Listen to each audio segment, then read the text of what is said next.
Now that we've seen how to create a basic lock rabbet joint on the table saw and on the router, I'm going to show you how to make a modified version of that.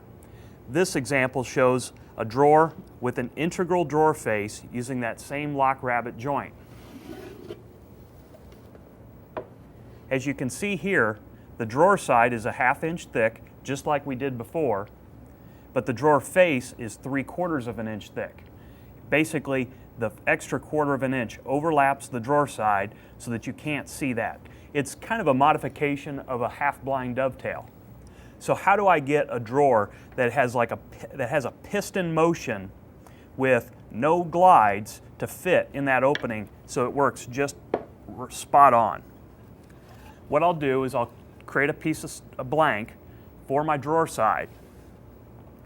I'll cut it about maybe a 1/2 or 3/4 of an inch too long, and I start with the piece the same width as the drawer opening, and I'll try to fit it in. Obviously it's not going to fit, and then maybe take a 30-second off, check it. It still might be a little snug. I find about a 1/16 of an inch is about the right dimension to remove from the width of the part versus the height of the opening, and I can test how that drawer is going to fit and slide. Once I'm satisfied with that, I'll go ahead and cut the joinery, and I'm going to show you how to do that on the table saw. Once I've got the joinery cut on the side and on the face, I'll slide the side in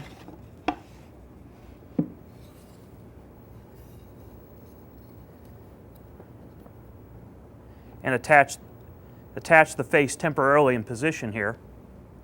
The drawer width should be about a 1/16 inch narrower than the opening in this example. If I'm doing a larger drawer, it might be an 1/8 inch, but probably a 1/16 is going to work.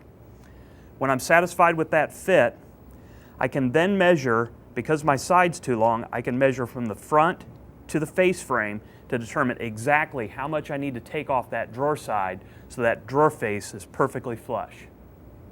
One more detail. I've got a gap now at the top, and the drawer will naturally fit in there with a little bit of gap on each side, but I want to create that same reveal all the way around. So to create that reveal at the bottom, I just create a slight rabbet on the front of the drawer face, and now I've got that reveal uniform all the way around. So let's go cut that joint. Basically, we're going to make a rabbet cut and then need to cut an end cut in this board. Well, that's kind of a dangerous operation to just be up against the fence. We need a little support. So what I've done is I ripped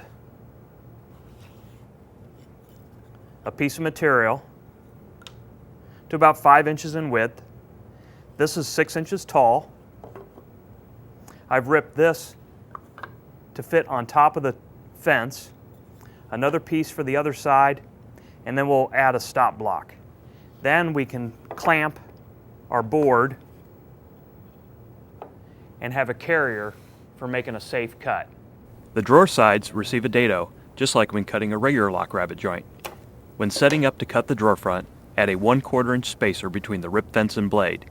Then, using a drawer side as a gauge, set the blade height to match the top edge of the dado. Cut a rabbet at each end of the drawer front with this setup. Remove the spacer and place the saddle jig over the rip fence. Position the fence so the tongue you just created fits between the jig and the blade. Clamp the drawer front to the jig and make the cut. When the joint fits together, the drawer front covers the ends of the drawer sides.